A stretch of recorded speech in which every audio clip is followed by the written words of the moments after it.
Hello guys, my name is Shravan and welcome to my YouTube channel Neurox SS. So guys, आज के lecture video में हम start करने वाले हैं हमारे जो स्केलेटल मसल रहते हैं उसको यहाँ पर हम पूरा देखने वाले हैं। हमने अगले वाले लेक्चर वीडियो में हमने मस्कुलर टिश्यू को पूरा देखा, जिसमें हमारा फर्स्ट स्केलेटल मसल, उसके बाद हमारा स्मूथ मसल और तीसरा हमारा कार्डियक मसल। इसमें से हमने सारे जो मसल है इसको डिस्कस कर लिया था, बट एक बार फिर से हम थोड़ा सा हमारे जो स्केलेटल मसल रहेंगे उसको इंडिविजुअली थोड़ा सा अच्छे तरीके से समझने का ट्राई करेंगे। सो फर्स्टली यहाँ पर हम देखें तो हमारे जो मसल रहते हैं, मसल में हमारे स्केलेटल मसल पहले तो कहां पर देखने को मिलेंगे, तो हमारे जो स्केलेटल सिस्टम रहेगा उसके कनेक्टेड रहेगा, उसके साथ एसोसिएटेड काम रहेगा, वो हमारा स्केलेटल मसल का रहेगा। और इसमें हम देखेंगे तो जैसे कि हमारे जो मसल फाइबर है, जैसे कि यहाँ पर हमारा कोई एक मसल है, इसको हम इस तरीके से लेते हैं, कोई हमारा एक मसल है और ये मसल इस तरीके से ये हमारा मसल है। तो मसल के अंदर हम इसको काट के देखेंगे तो इसके अंदर ऐसे बहुत सारे, यहां पर ऐसे बहुत सारे बंडल दिखेंगे जिसको हम मसल बंडल बोलेंगे। ऐसे बहुत सारे बंडल दिखेंगे जिसको हम मसल बंडल बोलेंगे। क्या बोलेंगे? इसमें हमारे ये जो सारे हैं ये हमारे मसल बंडल है। ये क्या है? ये हमारे मसल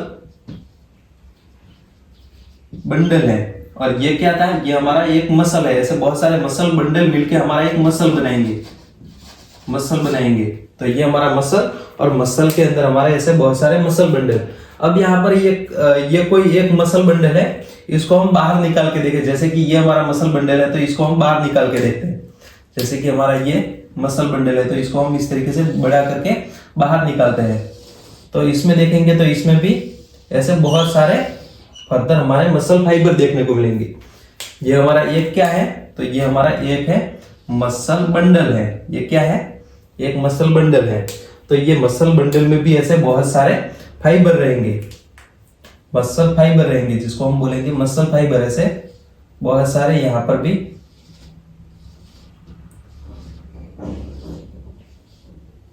ऐसे बहुत सारे मसल क्या है? तो ये हमारा है, इसमें से एक को हम बोलेंगे मसल फाइबर। मसल फाइबर, ये आपको समझना है। अब यहां पर हमारे ये जो मसल फाइबर है ये भी आगे जाके, जैसे कि ये एक मसल फाइबर है तो इसको हम बाहर निकाल के देखते हैं। जैसे कि ये एक मसल फाइबर है तो इसको भी ऐसे बड़ा करके हम देखेंगे तो इसमें भी ऐसे बहुत सारे, इस तरीके से इसको थोड़ा सा लंबा करके देखते हैं तो इसमें भी ऐसे बहुत सारे क्या रहेंगे। ये हमारा क्या हो गया? तो ये हमारा मसल फाइबर है। ये हमारा मसल फाइबर, इसमें से एक मसल फाइबर है। मसल फाइबर किससे मिलके बनता है? तो इसमें बहुत सारे लंबे सिलिंड्रिकल सेल रहेंगे। जैसे कि यहाँ पर ये एक सेल है, ये एक सेल, ये दूसरा सेल, ये तीसरा सेल, ऐसे बहुत सारे लंबे सिलिंड्रिकल सेल मिलके बनते हैं मसल फाइबर में। यहाँ पर ये हमारे जो एक पार्ट है, एक पार्ट को हम बोलेंगे सेल। क्या बोलेंगे? सेल। और सेल के अंदर भी बहुत सारी चीजें रहती है, इसको हम आगे देखते हैं। बट अभी के लिए आप समझो, जैसे हमारा ये मसल, पहले ये हमारा जो मसल है, मसल के ऊपर यहाँ पर एक कनेक्टिव टिश्यू रहती है। मसल के ऊपर हमारी एक कनेक्टिव टिश्यू रहेगी। जैसे कि हम टेंडन की बात करें तो टेंडन में हमारे जो टेंडन रहेंगे उसके ऊपर इस तरीके से कनेक्टिव टिश्यू रहेगी। तो ये कनेक्टिव टिश्यू, इस कनेक्टिव टिश्यू को हम बोलेंगे एपीमाइसियम। एपीमाइसियम, ये आपको याद रखना है एपीमाइसियम। ये क्या है? तो हमारी एक टाइप की कनेक्टिव टिश्यू है, ये आपको याद कर लेना है। अब यहाँ पर सेकंड में हमारे जो ये मसल है, तो मसल के अंदर से हमारे मसल बंडल निकलेंगे। तो मसल बंडल के ऊपर भी यहाँ पर हमारी एक कनेक्टिव टिश्यू रहेगी। इस तरीके से सारे जो मसल बंडल है इसके ऊपर इस तरीके से यहाँ पर हमारी कनेक्टिव टिश्यू रहेगी, कनेक्टिव टिश्यू से कवर रहेंगे। तो इसको हम बोलेंगे पेरीमाइसियम। क्या बोलेंगे? इसको हम बोलेंगे पेरीमाइसियम। तो ये हो गया हमारा पेरीमाइसियम, ये भी हमारा कनेक्टिव टिश्यू है। और इसके बाद नेक्स्ट में हम देखें तो हमारे जो ये मसल, यहां पर क्या हुआ? तो ये हमारे मसल फाइबर है। तो ये मसल फाइबर के ऊपर भी हमारे कनेक्टिव टिश्यू रहेगी जिसको हम बोलेंगे एंडोमाइसियम। इसको हम बोलेंगे यहाँ पर, इसमें भी हमारे कनेक्टिव टिश्यू रहेगी, इसको हम बोलेंगे एंडोमाइसियम। एंडोमाइसियम जो कि कवरिंग रहता है हमारे मसल फाइबर का। ओके, सो आपको यहां तक समझ में आ गया। ये सारे जो मसल फाइबर है इसमें ये कवरिंग रहेगा, तो ये आपको समझना है। ओके, अब यहाँ पर क्या हुआ, तो हमारे ये जो मसल है, मसल बनते हैं बहुत सारे मसल बंडल से, और मसल बंडल बनते हैं बहुत सारे मसल फाइबर से, और मसल फाइबर क्या रहेंगे, तो इसमें बहुत सारे सेल रहेंगे। ऐसे हमारे इसको हम लंबा करके भी देख सकते हैं, बट यहाँ पर आप समझ लो, जैसे कि ये हमारा मसल फाइबर है, तो मसल फाइबर बनेगा बहुत सारे सेल से, जिसमें सेल का शेप रहेगा वो सिलिंड्रिकल रहेगा, लॉन्ग सिलिंड्रिकल रहेगा। क्या रहेगा? लॉन्ग सिलिंड्रिकल रहेगा। कैसा रहेगा? लॉन्ग सिलिंड्रिकल सेल रहेगा। और आपको पता है जो सेल रहते हैं, तो सेल के, जैसे कि यहाँ पर कोई एक सेल है, तो सेल के आउटर कवरिंग सबसे क्या होगा, तो आउटर कवरिंग, अगर वो प्लांट सेल है तो प्लांट सेल में क्या रहेगा, सबसे आउटर कवरिंग सेल वॉल रहेगा। बट यहाँ पर हम मसल की बात करें तो मसल कहां पर देखने को मिलेंगे, हमारे एनिमल टिश्यू में। तो एनिमल टिश्यू में जो सेल रहते हैं, सेल का सबसे आउटर कवरिंग सेल मेम्ब्रेन रहेगा, सेल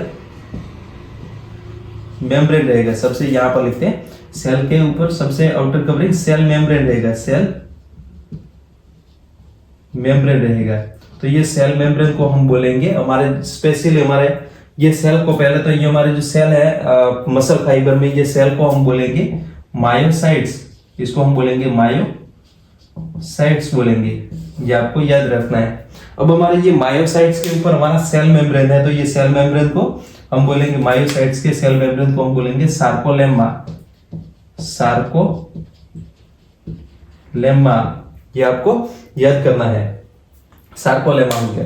अब सेल मेम्ब्रेन के इनसाइड क्या होगा, तो सेल मेम्ब्रेन के इनसाइड हमारा साइटोप्लाज्म रहेगा, साइटोप्लाज्म रहेगा। साइटोप्लाज्म में क्या होगा, तो ऑर्गेनेल्स रहेंगे और साइटोसोल रहेंगे। ऑर्गेनेल में बहुत सारे ऑर्गेनेल, जैसे कि एंडोप्लाज्मिक रेटिकुलम है, गोल्गी बॉडी है, इसके अलावा माइटोकॉन्ड्रिया है, तो ऐसे बहुत सारी चीजें रहेंगी।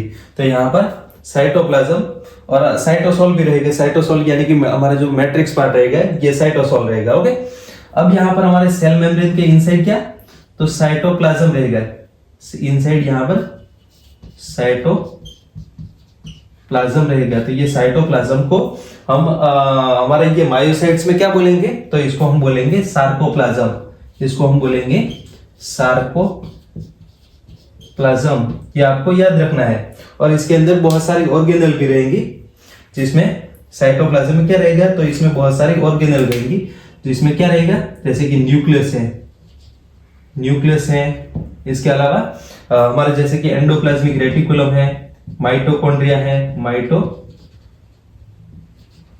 है, ऐसी बहुत सारी चीजें रहेंगी। तो यहाँ पर इसमें से न्यूक्लियस की हम बात करें, तो जैसे कि हमारा ये सेल है, तो सेल के पेरिफेरल हमारा न्यूक्लियस रहेगा। कैसे रहेगा? पेरिफेरल। साइटोप्लाज्म, जैसे कि ये हमारा सेल है, तो सेल में ये जो रेड पेन से दिख रहा है, ये रेड पेन से दिख रहा है, ये हमारा सार्कोलेमा यानी कि सेल मेम्ब्रेन है। हमारा ये मायोसाइट्स का सेल मेम्ब्रेन है, जिसको हम सार्कोलेमा बोलेंगे। तो ये हमारा सार्कोलेमा, और सार्कोलेमा के इनसाइड हमारा ये कोर पार्ट रहेगा, यानी कि इनसाइड हमारा ये पूरा कोर पार्ट है। कोर पार्ट में भी पेरिफेरली अरेंज रहते हैं हमारे न्यूक्लियस। तो इस तरीके से यहाँ पर ऐसे बहुत सारे, एक सेल के अंदर ऐसे बहुत सारे न्यूक्लियस रहेंगे, ये आप समझ लो। ऐसे बहुत सारे न्यूक्लियस रहेंगे, जिसको हम सिंसिटियम बोलेंगे। क्या बोलेंगे, तो यहाँ पर न्यूक्लियस को हम बोलेंगे सिंसिटियम। क्यों? क्योंकि एक सेल के अंदर एक से ज्यादा न्यूक्लियस हो, तो इसको हम बोलेंगे सिंसिटियम। तो यहाँ पर हम ये बोल सकते हैं, जैसे कि ये हमारा जो मेम्ब्रेन है, इसको हम सार्कोलेमा बोलेंगे। इसको रेड पेन से दिखाएं, ये हमारा सार्कोलेमा, और सार्कोलेमा के इनसाइड हमारे ऐसे बहुत सारे न्यूक्लियस, ऐसे बहुत सारे, ये क्या है, तो ये न्यूक्लियस है, जिसको हम सिंसिटियम बोलेंगे, सिंसिटियम। ओके, ऐसे बहुत सारे न्यूक्लियस रहेंगे एक सेल के अंदर, तो इसको हम बोलेंगे सिंसिटियम। और यहाँ पर एंडोप्लाज्मिक रेटिकुलम भी रहेगी। यहाँ पर हमारे न्यूक्लियस है, न्यूक्लियस के अराउंड इस तरीके से एंडोप्लाज्मिक रेटिकुलम रहेगी।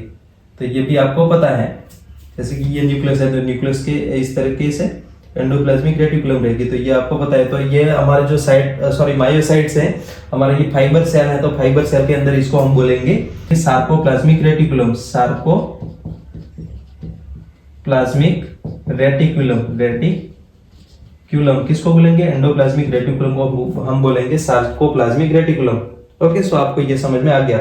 और इनसाइड माइटोकॉन्ड्रिया भी रहेंगे, और इसके भी हम कोर साइड में, ये सारी चीजें क्या है? तो ये पेरिफेरल है, पेरिफेरल है। इसके कोर पार्ट में हम देखेंगे हमारे साइटोप्लाज्म के, ये पेरिफेरल है। इसके कोर पार्ट में हम देखेंगे तो कोर पार्ट में क्या रहेगा? तो यहाँ पर हमारे मायोफाइब्रिल रहेंगे, मायोफाइब्रिल रहेंगे, यानी कि हमारे फिलामेंट रहेंगे, प्रोटीन के फिलामेंट रहेंगे, जिसमें हमारा एक्टिन प्रोटीन और मेनली मायोसिन प्रोटीन इस तरीके से रहेंगे। तो अब यहाँ पर ये जो मायोफाइब्रिल है, इसको आप इस तरीके से समझ लीजिए, जैसे कि यहाँ पर हमारा ये सिलिंड्रिकल सेल है, तो इसके कोर पार्ट में इस तरीके से ऐसे बहुत सारे मायोफाइब्रिल रहेंगे, ऐसे बहुत सारे मायोफाइब्रिल रहेंगे।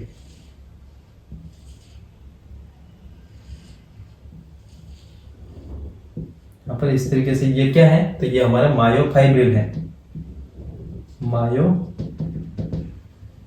है। सेम इसी तरीके से अगले वाले सेल में दिखाएंगे, तो जैसे कि यहाँ पर इस तरीके से मायोफाइब्रिल रहेंगे।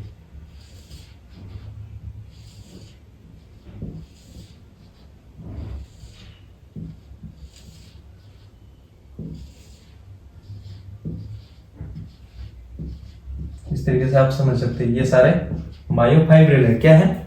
ये सारे मायोफाइब्रिल है। मायोफाइब्रिल में हम देखने जाए तो मायोफाइब्रिल के अंदर लाइट एंड डार्क बैंड देखने को मिलेंगे। इसके अंदर लाइट एंड डार्क बैंड देखने को मिलेंगे। कैसे? तो यहां पर आप समझ सकते हैं, जैसे कि ये हमारा कोई एक मायोफाइब्रिल है, तो इसके अंदर इस तरीके से लाइट, ये डार्क हो गया, ये डार्क हो गया, और बीच वाला जो व्हाइट पार्ट है ये हमारा लाइट बैंड। इस तरीके से डार्क एंड लाइट बैंड देखने को मिलेंगे।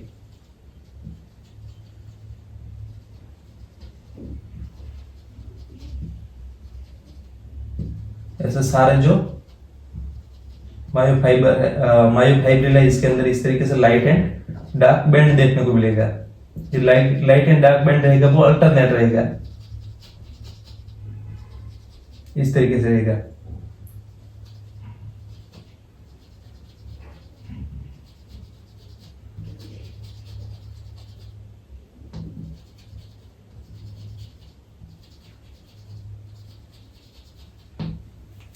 क्या रहेगा?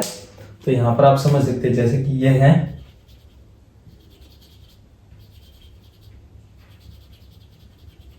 लाइट एंड डार्क बैंड है।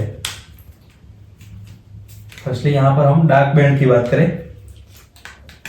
ये क्या है? तो ये है डार्क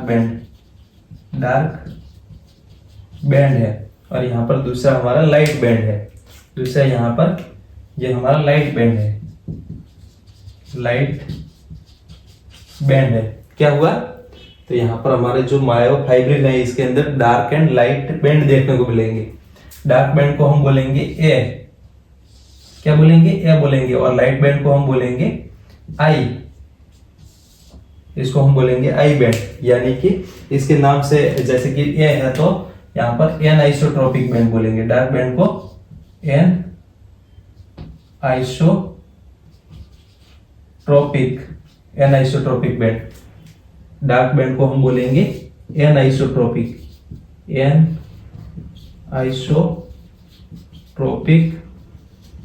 बैंड। बट ये जो लाइट बैंड है, लाइट बैंड को आइसोट्रोपिक बैंड बोलेंगे, लाइट बैंड को आइसोट्रोपिक बैंड। ये आपको समझ में आ रहा होगा। लाइट बैंड को आई बैंड बोलेंगे, क्या बोलेंगे? आई बैंड बोलेंगे। यहां तक आपको समझ में आ गया। अब यहां पर इसके भी अंदर हम देखें तो जैसे कि हमारा ये मायोफाइब्रिल है, इसको हम इस तरीके से एक्सपेंड करके देखते हैं। जैसे कि यहां पर इस तरीके से हमारा ये मायोफाइब्रिल है,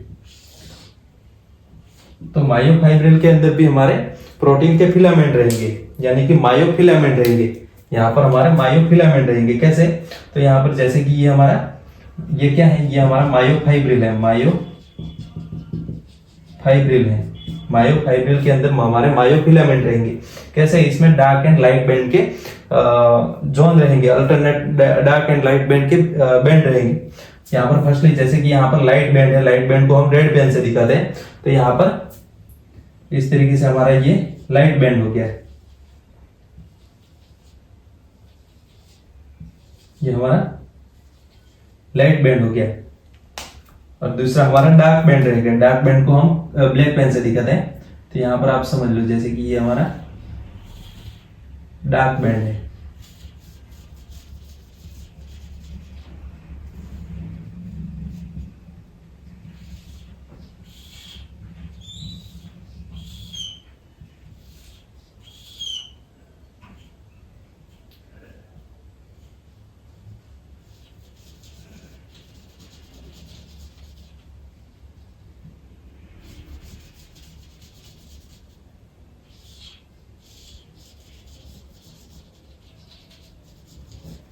ये हमारा हो गया डार्क बैंड। इसके बाद फिर से लाइट बैंड रहेगा, इसके बाद फिर से इस तरीके से लाइट बैंड रहेगा।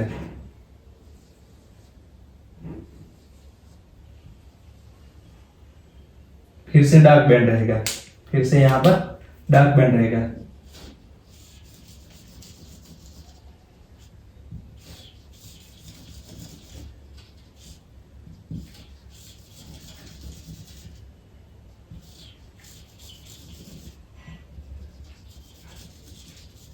फिर से यहां पर लाइट बैंड रहेगा, फिर से यहां पर लाइट बैंड रहेगा। इस तरीके से सारा अरेंजमेंट रहेगा, इस तरीके से ये सारा अरेंजमेंट रहेगा, ये आपको समझना है। अब यहां पर हम देखेंगे तो हमारे ये जो डार्क एंड लाइट बैंड, इसमें से ये क्या है, जैसे कि ये फर्स्ट वाले बैंड की बात करें तो ये हमारा लाइट बैंड है। फर्स्ट वाले बैंड की बात करें तो ये हमारा लाइट बैंड है, या इसको हम आई बैंड बोलेंगे। लाइट बैंड को आगे हमने देख लिया, ये हमारा आई बैंड है। और यहां पर दूसरा हमारा डार्क बैंड, दूसरा हमारा ये डार्क बैंड है, यानी कि ए बैंड, ये हमारा ए बैंड हो गया। ओके, तो यहां पर A band and I band एक दूसरे के अल्टरनेट हो सकते हैं, होते हैं। अब यहां पर हमारा ये लाइट बैंड के बीच में हम देखेंगे तो इसमें एक फाइब्रस लाइन देखने को मिलेगा, यहाँ पर फाइब्रस लाइन देखने को मिलेगा। सारे जो लाइट बैंड है इसके बीचों बीच यहाँ पर फाइब्रस लाइन देखने को मिलेगा, जिसको हम जेड लाइन बोलेंगे। इसको हम क्या बोलेंगे? इसको हम जेड लाइन बोलेंगे। जैसे कि यहाँ पर ये हमारा लाइन है तो इसको हम बोलेंगे जेड लाइन। सेम इसी तरीके से ये भी हमारा जेड लाइन हो गया। क्या हुआ? ये हमारा जेड लाइन हुआ। जेड लाइन कहां पर देखने को मिलेगा? तो between I band, between I band. अब हमारा ये दो आई बैंड के बीच में हमारा ये जेड लाइन देखने को मिलेगा, तो हमारा ये जेड लाइन के बीच वाला ये जो पूरा स्पेस है, दो जेड लाइन के बीच, यानी कि ये हमारा जो पूरा स्पेस है इसको हम बोलेंगे, यहाँ पर एक जेड लाइन से लेके दूसरी जेड लाइन तक। तो हमारा ये जो पार्ट है इसको हम बोलेंगे कॉन्ट्रैक्टाइल यूनिट। क्या बोलेंगे? इसको हम बोलेंगे कॉन्ट्रैक्टाइल यूनिट। तो इसको हम कॉन्ट्रैक्टाइल यूनिट बोलेंगे। और इसका अदर नाम देना हो तो सार्कोमियर बोलेंगे। तो यहाँ पर ये एक हमारा ये सार्कोमियर हो गया, दूसरा हमारा ये सार्कोमियर हो गया। तो इस तरीके से ऐसे बहुत सारे सार्कोमियर को हम बोलेंगे कॉन्ट्रैक्टाइल यूनिट या कॉन्ट्रैक्शन यूनिट बोलेंगे। अब हमारा ये जो कॉन्ट्रैक्शन यूनिट, इसको डेफिनेशन देना हो तो इस तरीके से देंगे, कॉन्ट्रैक्टाइल यूनिट यानी कि part of myofibril present between two Z line. Okay, अब यहाँ पर हमारा ये आई बैंड है। जैसे कि ये हमारा आई बैंड है, तो आई बैंड में मेनली हमारे एक्टिन प्रोटीन रहेंगे। इसमें दो बैंड, एक हमारा आई बैंड और दूसरा हमारा ए बैंड। तो आई बैंड में क्या रहेगा? तो मेनली हमारा एक्टिन प्रोटीन रहेगा, एक्टिन प्रोटीन के फाइबर रहेंगे या एक्टिन फाइबर रहेंगे। इसको एक्टिन फाइबर रहेंगे और ए में हमारे मायोसिन प्रोटीन रहेगा, यानी कि इसमें हमारे मायोसिन फाइबर रहेंगे। आपको समझना है आई बैंड में यहाँ पर क्या रहेगा, तो यहाँ पर हमारे आई बैंड मिलके बनते हैं एक्टिन से, एक्टिन फाइबर रहेंगे और ए बैंड यानी कि हमारा ये जो डार्क वाला बैंड है ये हमारा मायोसिन का रहेगा, मायोसिन का रहेगा। कैसा रहेगा, मायोसिन का। तो ये आपको समझना है। और हमारे जो मायोसिन है, मायोसिन के बीच में भी यहाँ पर एक लाइन रहेगा, मायोसिन के बीच में भी यहाँ पर इसको, मायोसिन के बीच में भी यहाँ पर इस तरीके से लाइन रहेगा जिसको हम बोलेंगे एम लाइन, एम लाइन। क्या बोलेंगे, एम लाइन। सेम इस तरीके से यहाँ पर भी रहेगा। तो हमारा ये क्या है, ये हमारा एम लाइन है, एम लाइन है। और एम लाइन रहेगा वो हमारे ए बैंड के बीच में रहेगा। कहां पर रहेगा, बिटवीन ए बैंड, यानी कि हमारा ये जो ए बैंड है, ए बैंड को अपनी पोजीशन में स्टेबल रखेगा, यानी कि keep A band stable, A band stable. Okay, so इस तरीके से हमारा ये एम लाइन रहेगा। और एम लाइन के बीच में भी यहाँ पर आप देखो, जैसे कि ये हमारा जो यहाँ पर जो आई बैंड रहेगा, आई बैंड हमारा जो ए बैंड रहेगा उससे थोड़ा सा ओवरलैप हुआ रहता है। यहाँ पर इसके हमारे जो मायोसिन प्रोटीन रहते हैं, मायोसिन प्रोटीन की और toward the myosin protein overlap with A band. So यानी आई बैंड यानी कि actin fiber overlap with myosin, यहां पर आप देख सकते हैं एक्टिन फाइबर यहाँ पर मायोसिन के साथ थोड़े थोड़े से दोनों साइड पे, यहाँ पर जैसे कि ये साइड भी ओवरलैप हुए और यहाँ पर भी ओवरलैप हुए। तो हमारा ये वाला जो पार्ट रहेगा, ये वाला और डार्क दिखेगा। डार्क बैंड में भी हम देखेंगे तो हमारा ये वाला जो पार्ट रहेगा, ये वाला पार्ट और डार्क दिखेगा। और हमारा ये जो दो एक्टिन फाइबर, जैसे कि ये एक्टिन फाइबर है और ये एक्टिन फाइबर, इनके बीच में हमारा ये जो ए बैंड का पार्ट प्रेजेंट है, इसको हम बोलेंगे एच बॉन्ड। जैसे कि यहां से लेके यहां तक ये हमारा एच बॉन्ड हो जाएगा, एच बैंड हो जाएगा, सॉरी बैंड हो जाएगा। ओके, तो हमारा ये एच बैंड है। तो अगर ये जो पूरा ये स्ट्रक्चर है ये रेस्टिंग फेज में है। कैसे, तो ये रेस्टिंग फेज में है, ये जो पूरा स्ट्रक्चर है ये रेस्टिंग फेज में है, रेस्टिंग फेज में, यानी कि अभी कॉन्ट्रैक्शन नहीं हो रहा है। अभी कॉन्ट्रैक्शन नहीं होगा तो हमारा जो एक्टिन प्रोटीन कहां पर देखने को नहीं मिलेगा, रेस्टिंग फेज में एक्टिन प्रोटीन देखने को नहीं मिलेगा एच बैंड में। रेस्टिंग, अगर आपको क्वेश्चन पूछा जाए, आपको ऐसा नीट में या आपको बोर्ड में क्वेश्चन आए कि एक्टिन रेस्टिंग फेज में एक्टिन प्रोटीन जो रहेगा वो कौन से बैंड में नहीं देखने को मिलेगा, तो हमारे एच बैंड में। ये आपको समझना है, एच बैंड के अंदर हमारा एक्टिन प्रोटीन नहीं रहेगा, मायोसिन, ओनली मायोसिन रहेगा। एच बैंड के अंदर हमारा ओनली मायोसिन रहेगा, बट ए बैंड के अंदर हमारा मायोसिन एंड एक्टिन दोनों रहेंगे, हमारे मायोसिन एंड एक्टिन दोनों रहेंगे, एंड एक्टिन दोनों रहेंगे। बट आई बैंड की बात करें तो आई बैंड में ओनली हमारा एक ही रहेगा जो एक्टिन रहेगा। तो ए बैंड के अंदर मायोसिन और एक्टिन दोनों रहेंगे, एच बैंड के अंदर हमारा ओनली मायोसिन रहेगा। तो ये आपको समझ लेना है, ये आपको समझ, यानी कि ए बैंड के अंदर हमारे myosin fibre and actin fibre भी रहेंगे। ओके, सो आपके ये पूरा समझ में आ गया। अब यहाँ पर हम देखें तो ये तो रेस्टिंग फेज में है। अगर यहाँ पर कॉन्ट्रैक्शन होता है तो कॉन्ट्रैक्शन के टाइम पे क्या होगा, वैसे कॉन्ट्रैक्शन का जो पूरा फिजियोलॉजी रहता है इसको हम बाद में देखने वाले हैं, क्योंकि इसका एक अलग से लेक्चर बनेगा, तो इसको हम उस वाले लेक्चर में डिस्कस करेंगे। अभी के लिए आप इतना समझो, जैसे कि हमारा ये कॉन्ट्रैक्शन थोड़ा सा कैसे होता है तो इसको आप समझ लो। जैसे कि कॉन्ट्रैक्शन होता है तो हमारा ये जो आई बैंड रहेगा, आई बैंड यानी कि हमारे ये दो जेड लाइन है, जेड लाइन एक दूसरे के क्लोज आ जाएगी, एक दूसरे के क्लोज आएगी और हमारे एक्टिन प्रोटीन पूरे चले जाएंगे। जैसे कि ये जेड लाइन है तो ये क्लोज आएगी, इस तरीके से ये क्लोज आ गई। जैसे कि ये जेड लाइन इस तरीके से क्लोज आ गई और हमारे एक्टिन प्रोटीन इस तरीके से पूरे एच बैंड तक चले गए, एच बैंड तक चले गए। यहां से भी सेम इसी तरीके से ये एच बैंड तक चले गए। तो हमारा कॉन्ट्रैक्शन के टाइम पे क्या होगा, during contraction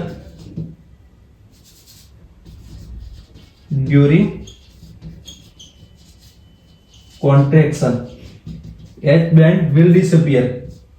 H band will